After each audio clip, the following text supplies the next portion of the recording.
Hey guys, I'm going to do this tutorial that is basically taking this image here, this rendering that I did a long time ago. I'm going to try and put a watercolor effect on it. I'm going to do it live and I'm going to be figuring out things a little bit as I go. Not that I haven't done this before, but I'm always trying new processes to try and make it better. So I'm going to try some new techniques here. So there's my original rendering. Here is a kind of paper texture that I just downloaded from Google. You can see I've got a couple different copies of the original. So let's take this, and watercolor is going to be all about building layers. So first I'm going to take the original rendering and put it on top of the paper. Let's go to Filter, Stylized, Glowing Edges. That's fine. Edge width 1, edge brightness 4, smoothness 1. Actually, we might turn the brightness down. Like that. Then you can Control I to invert it. And image adjustments, desaturate. And that gives us kind of our line work. You can also try filter other, maximum. See what this gives you. If you set it to radius 1, you can see that cuts out some of the line work and just leaves the heavier stuff. Maybe we can adjust the levels.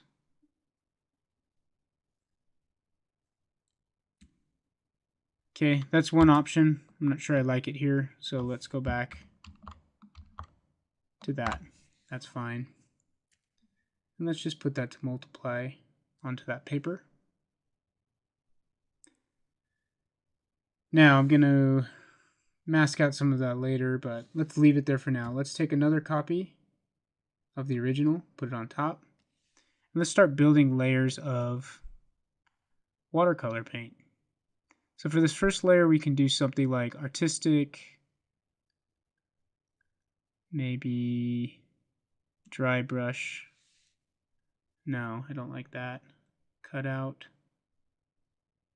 That's a little too sharp. Let's see, this palette knife is always good.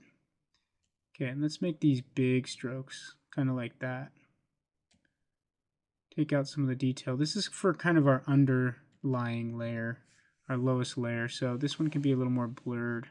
And in fact, I'm going to put a blur on it. Just kind of get big globs of color. Okay, then we can take that, put a mask on it by hitting the new mask button. Then set the color to black and use the fill tool to fill that whole mask so that the whole thing goes away. And then we'll go back and start painting some in with a white brush. So in my tool presets here, I have some brushes set up that I'll make available after this video is over for download for you. But these are some custom brushes I've been messing with. So I want to take this watercolor wash brush, make sure I'm set to white, and start bringing back in some of that color. You can see it happens pretty slow because of my settings. That's what the mask looks like right there. I can turn up the opacity and maybe even the flow, get it to come in a little more quickly. Not sure I like that, but it kind of just makes it look like there was wet paper and then there was just little drops of paint placed into it. Just trying to mimic some of the techniques of watercolor.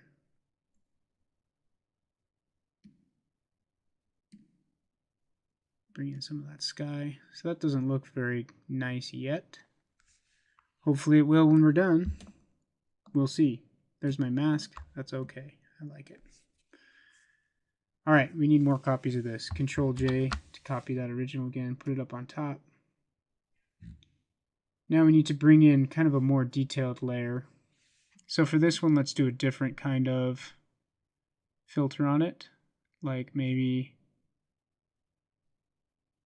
let's see, brush strokes. Let's just go in and see some of these and see how they look. Angled strokes, not really good for watercolor. Sprayed strokes, none of these look really good. Like I said, I kind of always do it differently per project. come up. I want to show you a lot of different techniques so you can kind of decide, mix and match, and do what you want to do. Okay, I don't want to use any of those. Here, I'm in palette knife, putting my stroke size a little. I think between palette knife and paint daubs and dry brush, you can get the kind of thing you want. So those are really similar, all those. Let's just leave it on these settings here. That gives us a little more detail. Now we need to do the same thing like we did before, make a mask that's all black, and then we need to change to white again and start bringing in some color again. So here's one watercolor brush that I have. You can see bringing back in some of the color. I want that to be a little more opaque for some of this. I like kind of what that's doing. Now this is going to be all about painting masks and building up layers of watercolor paint. Okay, so there's that brush, which is doing an all right job.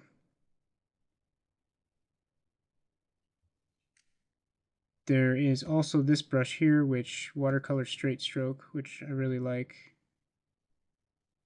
Looks like it'll work a little faster too, but it has this kind of jaggedy edge that kind of looks like it's a paintbrush. So just kind of stroke some of this color back in.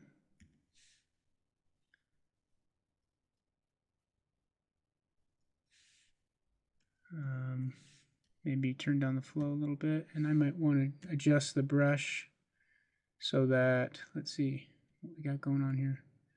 Flow jitter. No, let's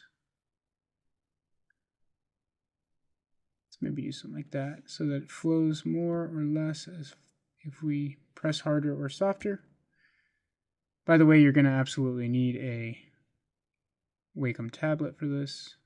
There's really no other good way to do this. Pen pressure. That's okay. All right, we just want to. Okay, so just start using this brush. Of course, I always modify brushes as I go because it depends on the project. It depends on the certain image that you're painting, how that brush is going to look or work with that particular task at hand. So there's not really a one-size-fits-all for this, to be honest. Like I said, I've tried a million different techniques. I'm always refining, trying to do better. And this one may or may not be the best technique, but it'll show you a lot of ideas that you can apply to your own project. So that's kind of the idea here.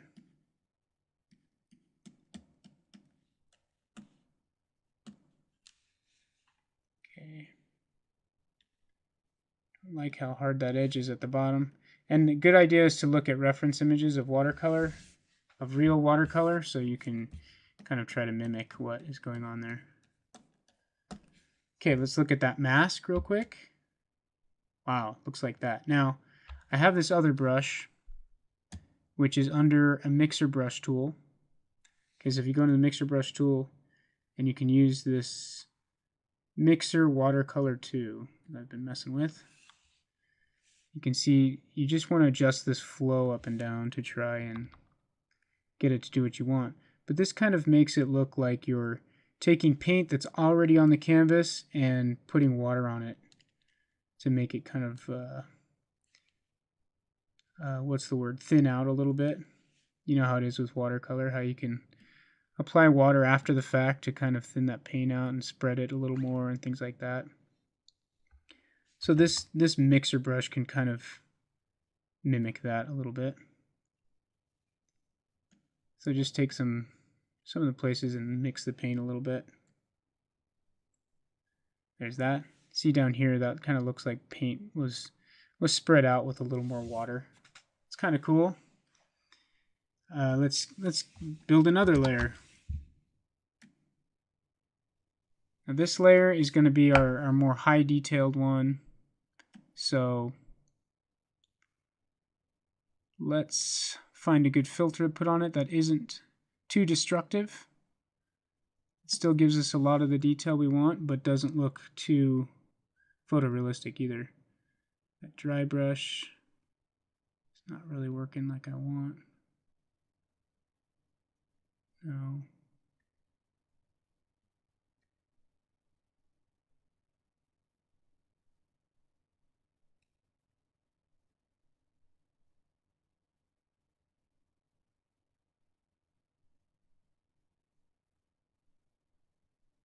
Maybe something like that.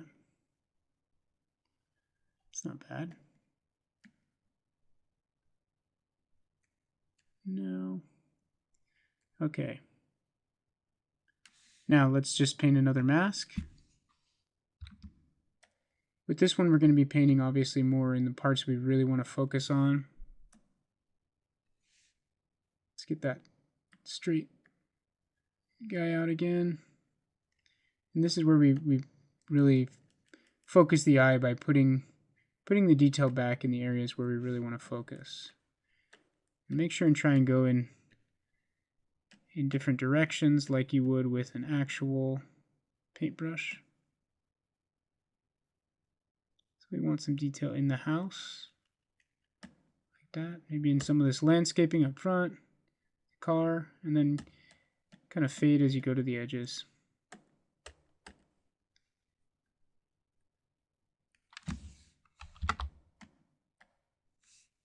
Okay.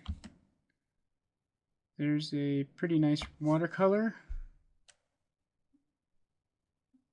Not sure that's how. Let's see, we want these to interact a little bit differently with what's below them. So let me see what I can do there. Okay, what I've done here is experiment a little bit. So I've left this one on overlay. Put this one to color burn. And put this one on normal, but turn down the opacity to 80. Okay, and this is where you can really go wild. This could be anything.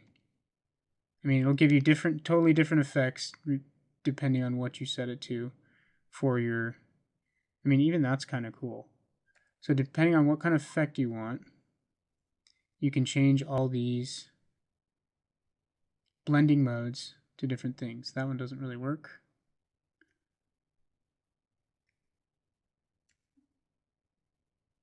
Back to that. And see, that's cool. And then you can bring this one back in specific places. So this one gives you kind of your correct color, but only in the places where you paint this new mask. You can kind of bring in the sky just with brush strokes like that. Now we're really focused right there in the front of the house, and the rest is kind of fading out. That looks kind of like a watercolor painting. The only thing I don't like is all this line work that kind of looks muddy. So let's finish it up by masking some of that out. And we'll just get kind of a big solid brush, put a mask here. Make sure we're on black.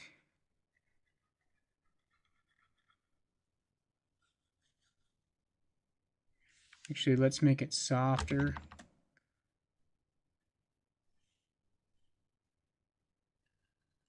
And this is, your watercolor doesn't need to look like this, but you can use these techniques in different combinations and things with different blending modes. And really the possibilities are limitless. You just have to, the principles will always apply, the same principles. So let's take, and those principles are essentially building layer upon layer, kind of like water and paint. So if I go to this ballpoint pen here, I can do kind of a border for this on a new layer, of course. It's a sloppy border, but that's okay.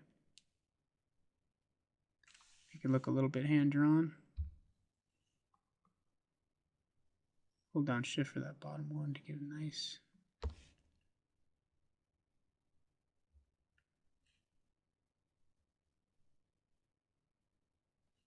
Something like that.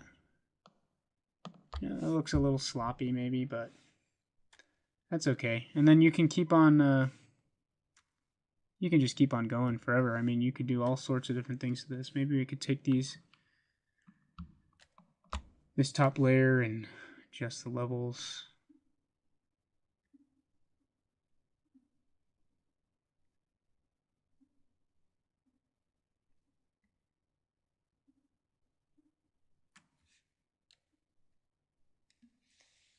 Yeah. Anyway, play with it. Have fun. Let's see. I want to bring in one more thing. Where's that brush?